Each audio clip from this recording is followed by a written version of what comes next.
I think today is going to be my last day in sunny California. To me, every single thought taking video has to have three things. Number one, and most importantly, there has to be a motorcycle ride in the video. I don't like it. I know I've done it before. I know I've posted videos where I'm not riding the motorcycle before. I don't personally like it. Sometimes those videos do quite well when I'm just sitting in front of a camera. Number two, there has to be some level of conflict going on in the video. When I'm watching a TV show, when I'm watching a show that I personally want to watch, there has to be some sort of conflict that keeps you engaged. There has to be a reason to watch the video. And number three, most important of all, there has to be a lesson. And so it's a little bit freaky when I'm contemplating going back home to Ohio and it's literally negative 10 degrees this weekend in Ohio. It's not very helpful for that first part. But while I've been out here in California, those last two have been very difficult. Other than the conflict of wah, wah, wah, I miss home, it's kind of hard to have a conflict in an area where there's not much conflict going on. And if you're wondering why I'm dressed a little bit fuzzy today, don't worry about it. It's for the short form content, people. I am officially leaving California again. When I graduated and I decided to come out here, I had a completely different attitude than what I currently have right now. It felt a lot like I was starting a new life. For the first time in my life, I had no responsibilities, no school, and I was thinking in my head, this is where life truly begins. But I think I lacked a lot of purpose coming out here. Yeah, riding is fun, riding is cool. I don't think the best part of my content comes from like the crazy clips that happens. Like sure, that gets views, but I feel like anybody can do that.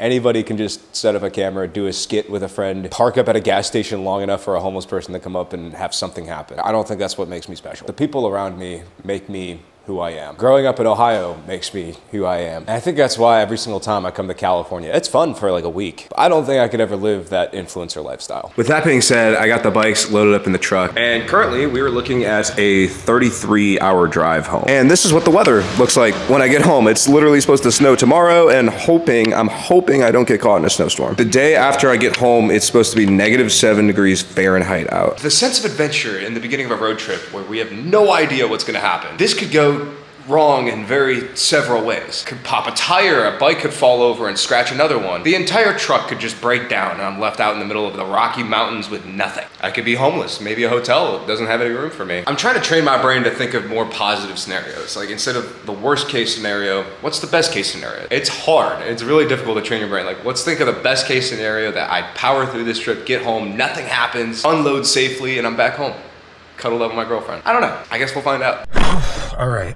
Another reason I low-key wanted to leave California is, I don't know if you guys notice, the hair is low-key getting a little long. And sure, I could go to like a regular barber out in California, but you gotta understand something as a man. As a grown man, once you find a barber that you really like and also really likes you, it's very important, especially when you go in there, they don't completely mess you up every time. That's worth something, that's very meaningful. Don't cheat on your barber. So something I've been just trying to do while on the road, focusing, just listen to some new music, finding something new to listen to and just live in that.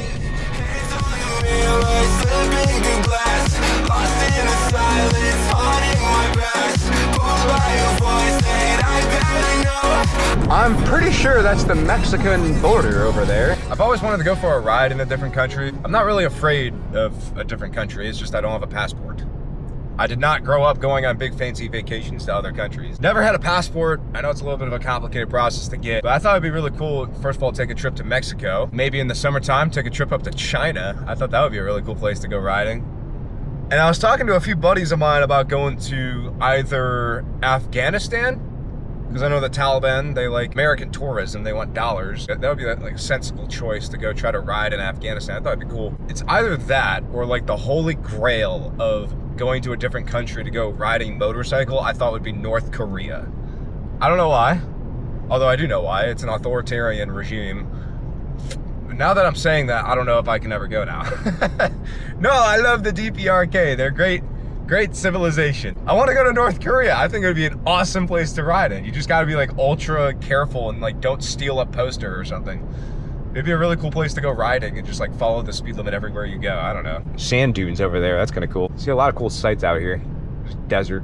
You know what I think I was lacking in California was the adventure. I think living out there with CJ was almost a little bit too easy, like falling into a pattern. Every single day waking up, riding, getting food. And the last video where I went out and like actually got lost for once, I feel like that was like the most fun I had while I was out there. I think what I'm trying to say is when I fall into a pattern of things, like when it's the same thing over and over and over in a day, like I think the most fun I had while I was out in Cali was like that last video I did, that last little adventure. When I start falling into a pattern of things, which usually happens after like a week of being anywhere, I think your boy starts to get a little bit bored. A big reason why I want to go home is because I miss my girlfriend. I was having a conversation with some of my boys out in California before I left, where I was like, yeah, that's a major reason that I want to go home is I miss the girlfriend. And they were telling me like, oh, you're still young, you still have tons of life to live, you have tons of years left with your girlfriend, like don't worry about it. You know, if she really supported you, she want you to go out and do what you want to do. And I'm sitting here, I'm like, you got to put yourselves in the shoes of your partner, boyfriend, girlfriend, whatever it is. You have to sit there and think like,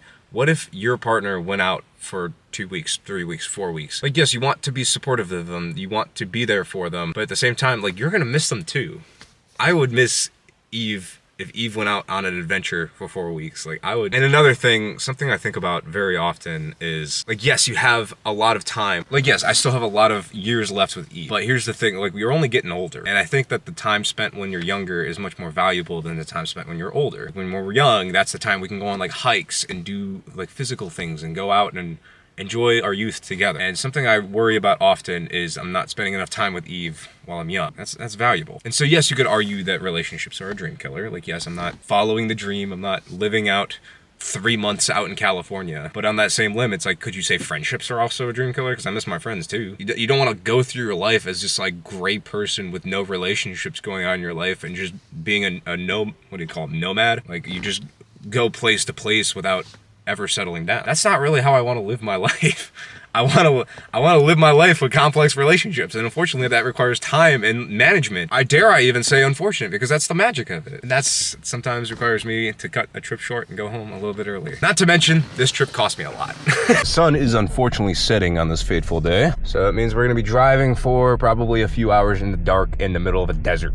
So not exactly ideal, but we still have a solid 30 hours of driving anyway, so this is not exactly gonna get any better. Well, I'm not gonna lie to you guys. It's about a couple hours later. Right now we are currently looking at about 23 hours left remaining in the drive. So we did close to, I think, 9 hours today.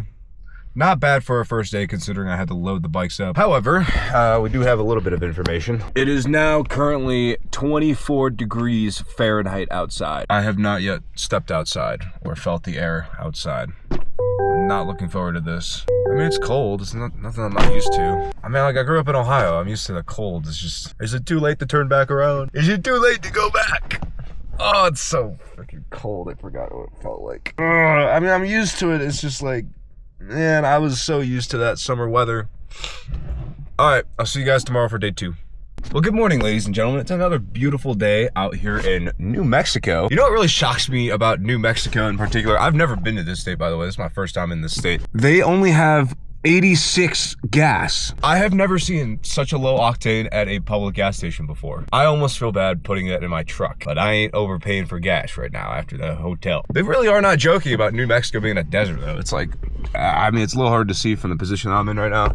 It is all desert. How does anybody live out here? Like, where do you get your water from? Well, there we have it, boys. Albuquerque, New Mexico. This is where they filmed Breaking Bad. This is where Walter White lives. I think I do a pretty decent job of exploring emotion on my page, and I feel like more often than not, I capture depression, number one. I think that's the best word for it.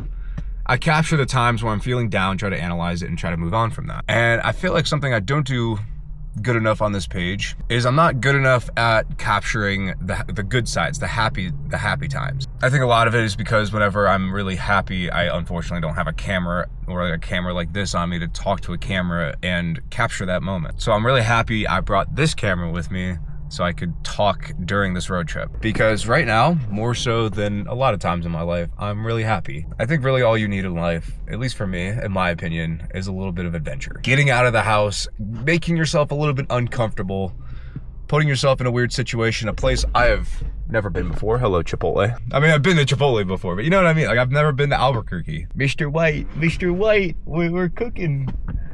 It's sweet. It's a grand Pan-American adventure. I actually know, it's Pan-America would be like going from Canada to South America. Whatever, it's a grand American adventure. It's so cool to see a country I grew up loving like this. I never thought in a million years I'd be able to do something like this. It's a blessing, and I'm so happy to be able to see the United States like this. Plus I got my 2 bikes back there and we rode around for a little bit in California. It's so sweet. This is awesome. I'm gonna go eat now. So I made a quick stop in Buc-ee's in Texas. This is one of the things that the South gets right. I should say one of the many things that the South gets right is Buc-ee's. This is by far one of the dopest gas stations you could go to. Look how just expansive it is. And also check this out. Some of the lowest gas prices I have seen literally since COVID, dude. $2, $2.1, $2.2. I almost want to like fill the bikes up while I'm here, actually, low key. We still have about 18 hours left on this trip. Trying to stay I was going to say trying to stay positive, but like low key, it's like really hard to stay negative. It's fun, dude. Like I'm traveling the country. What's there to be negative about? Dude with a cowboy hat over there. Sweet. All right, back on the road. Let's go, let's go. We got to get home. I am sometimes concerned with the fact that I feel like people who are like good at social media sometimes have like early onset signs of like schizophrenia. Because I find myself like talking to myself often, like trying to think of like what to say next. And I'm like having like full on conversations with myself before I turn the camera on, like thinking what I'm gonna say. Like I converse this with myself before turning on the camera. I didn't get this far into the self conversation before turning on the camera, but it was just kind of like the self conversation with myself. And I'm like, isn't that like what schizophrenic people do? They have like conversations with themselves, and like people, I like outwardly observe it, and they're like watching this person converse with themselves. So it's weird. I guess it's a little bit less weird because I'm by myself. There's no one around me. But like, yeah, is that a problem? Will that become a problem in the future? I hope not. All right, boys, it's time I show you guys my favorite Southern eats.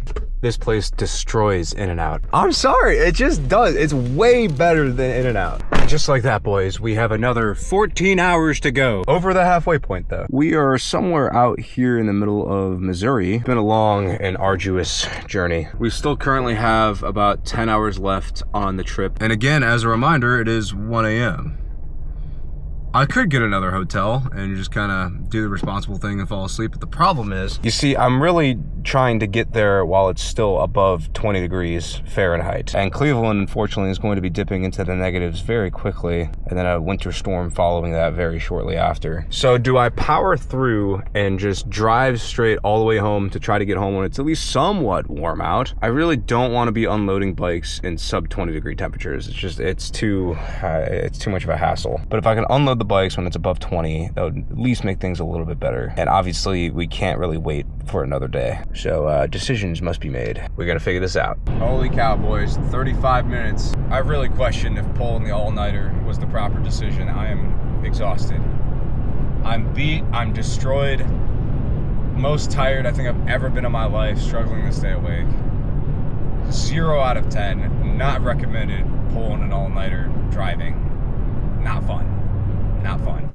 That was a brutal drive. I'm not gonna lie to you guys, it has been a couple of days. I've just been kind of relaxing after that intense drive. I did end up staying up all night in order to get home. Not recommended. I don't really recommend staying up all night driving. It was probably a little bit dangerous. I called my dad for the last few hours of that trip. He helped me stay awake, so I don't think I was in any danger of wrecking, but still, if you're gonna do a road trip like that, make sure you either have a friend with you. However, my excuse for doing the stupid thing, I was in a race against the clock, because check this out. It is brutally snowing outside. Trying to drive home in this would have been a nightmare. Especially look at the girlfriend's car, completely buried in snow. I'm gonna have to get that out. So in terms of like, do I miss California already? Yeah. Kinda, it's kinda hard not to. Especially when I come home to 10, 9, 8 degrees outside. It's going into the negatives at night. It's not very fun. Of course, I'm going to miss it a little bit. But California, I think, is best enjoyed. Like these trips, these adventures, I think are best enjoyed in short bursts. California is a very hard one to do in a short burst because it's so far away. It's a minimum 2 or 3 day drive just to even get out there from where I am. It's fun, and I do plan on going back again eventually. But like I said in the beginning of my video today, my roots are here in Ohio, and I don't think I'm gonna be moving from here anytime soon. And any trip I do take, I just have to keep it in mind that it is a trip. It's not a permanent solution to anything I'm trying to do. Now, in terms of what that means for what we're doing here in Ohio, like what I'm gonna do in terms for content, I don't know. I've been experimenting with some stuff in the short form content. You know, when I met my friend Braden out in California for the first time, he kind of reminded me, even though he's older than me, he kind of reminded me of a younger version of myself. A version of myself that used to be a lot better at storytelling, or at least a lot more open to it. You know, between over the years of doing social media, I think I certainly have lost little bits of myself over the years. I'm slowly trying to claw back. And the storytelling aspect is something that I think I've lost a little bit of. And so something I want to try doing with the short form content is maybe going back in time, maybe even something I can do with the long form content as well. I have all of these years, I literally, watch this. This is my hard drive. It is a 32 terabyte hard drive where I have probably every single ride I've gone on since 2024 just on this hard drive alone. Not to mention, I have a secondary hard drive that has every ride from 2022 to 2023 on it. Every single wacky, crazy adventure that we've been on, I have on a hard drive. I have literally hundreds, if not maybe over 1,000 motorcycle stories to tell. So that is something I want to explore. But also in terms of like vlogs and making sure I'm still doing things that way I stay mentally happy. You know, depression can't hit a moving target. I think it's a good thing to still have things going on in my life. I do have a few plans in mind of things I can do as we get through this horrible winter together here in Ohio. Whether it's maybe going for a ride in the snow, maybe going shopping for a new motorcycle, perhaps it's going and taking my friends on an adventure if they can get off work. I have no idea what the future holds for me, and it's a very uncertain time, but I think at the same time, that makes me excited. By evidence of today's video, I think I'm happiest when I'm in uncertain times. I think I become extremely unhappy when I'm too certain of what my day is gonna look like. With all that being said, I hope you guys enjoyed today's video. Don't forget to get out there and adventure. Love you guys. See you in the next one. Bye-bye.